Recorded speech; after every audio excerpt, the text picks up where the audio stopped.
En Roumanie, la facture électronique était obligatoire au 1er juillet 2024.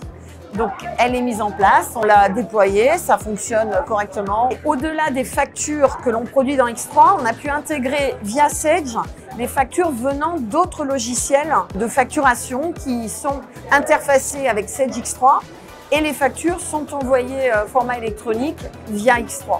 Voilà, donc oui, ça fonctionne bien pour les deux, à la fois pour les factures natives X3 et pour celles interfacées. Nous, côté facturation électronique, on utilise des outils qui nous permettent, surtout côté fournisseur, de tout gérer en automatique. Grâce à Sage X3, on fait un rapprochement automatique de nos factures. On intègre dans Sage la facture rapprochée des réceptions quand ce sont des factures d'achat. On est en train de faire du clean and control. Au début, on ne s'est pas inquiété parce qu'on s'est dit on fait du grand export, tout va bien.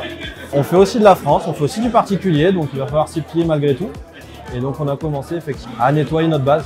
Il y a différents cas d'usage qui ont été répertoriés et qui sont même téléchargeables sur le site du gouvernement. Donc là, il y a tout un travail autour de ces cas d'usage pour voir tous les cas d'usage qui seront couverts par Sage. Le fait que Sage soit PDP et qu'en plus ce soit gratuit, ça c'est une très bonne nouvelle. Forcément, j'ai la volonté d'aller plutôt sur une solution liée à X3 si on le peut, d'être complètement intégré. En tant que DSI, l'interopérabilité c'est quelque chose de très important pour nous, donc le fait que Sage soit connecté directement, c'est clair qu'on va aller au plus simple.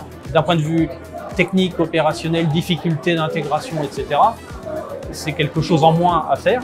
Le fait que ce soit gratuit, c'est très bien, mais il y a aussi la facilité d'usage. Le coût, c'est aussi l'implémentation, les tests qui sont à faire. C'est aussi là-dessus qu'on va gagner du temps. La bonne nouvelle, c'est la PDP intégrée. On avait peine à le croire, le côté gratuit, pour être honnête. Si on est en dessous des 5000 par mois, que ce soit en entrant ou en sortant, moi je comprends la logique de Sage. Ils veulent aussi nous accueillir généreusement dans leur univers pour qu'on utilise toutes les fonctionnalités qu'ils proposent. On a beaucoup d'activités, des métiers différents, même au sein du même groupe, que ce soit côté télécom, côté énergie, côté fintech, côté real estate, côté immobilier. Donc tout ça fait qu'on a des besoins d'intégration très conséquents. Du coup, ce qui fait que l'innovation des Sage Network aujourd'hui, on y voit beaucoup d'intérêt. Sage Network est un concept intéressant, effectivement. L'interopérabilité, c'est vraiment quelque chose de très important pour nous dans le choix de solutions.